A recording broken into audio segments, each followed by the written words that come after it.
Hello everyone, welcome to my learnings to become a Scrum Master.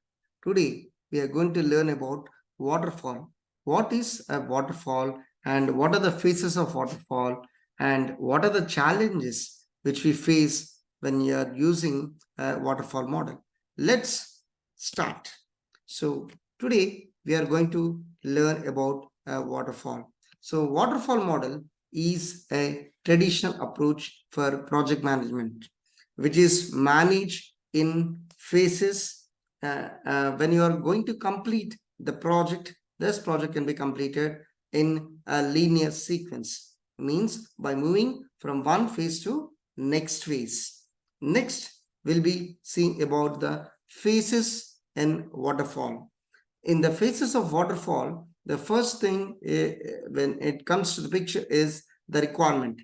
Gathering the requirement for the software to develop. So once you gather the requirement for the software to develop, then it next comes to the design. In the design phase, what we do is we plan the technical details.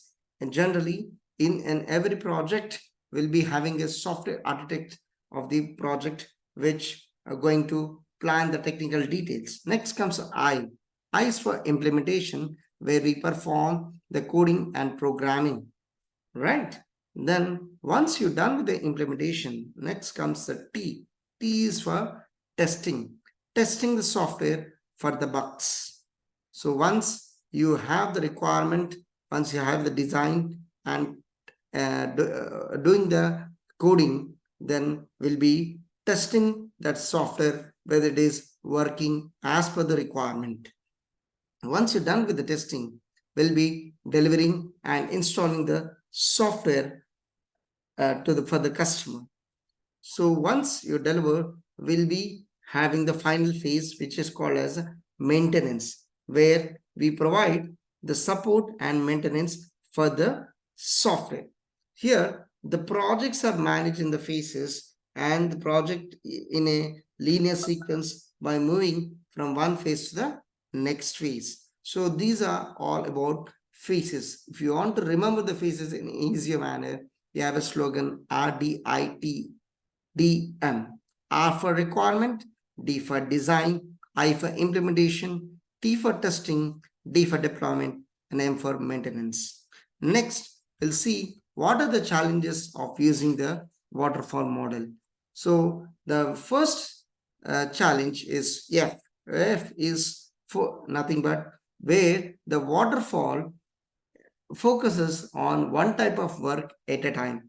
It can't perform different types of work simultaneously. Next is a T for testing. The testing comes too late in the process. The testing begins only after the development. Next challenge is the changes. This is the most important. Changes are difficult to make. Waterfall is not flexible towards changes. The reason behind is the first reason where we can remember is detailed plan, where we have a detailed plan created for the requirements of the projects. And next reason is all the requirements must be known before we start making a project or product. And next is follow the same plan till the end of the project. This is the main challenge, where we have at the changes are difficult to make. And other is the fourth reason is does not welcome the revisions or unexpected changes to happen later on the project. The final reason is difficult to make changes, especially when it comes to make corrections or bug fixes to the previous phases. So next challenge, which is delay in the project. This is most important.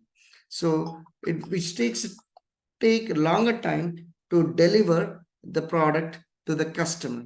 The reason is we need to wait for all the phases to complete before you would see a working product in your hands.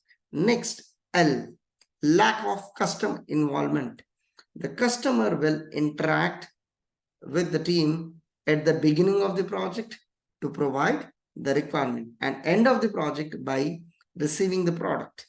A reason is here is they don't get the opportunity to provide the feedback while working while the work is actually being done. So this is all the challenges of the waterfall. I hope this is helpful. If you like it, share it and subscribe. Thank you.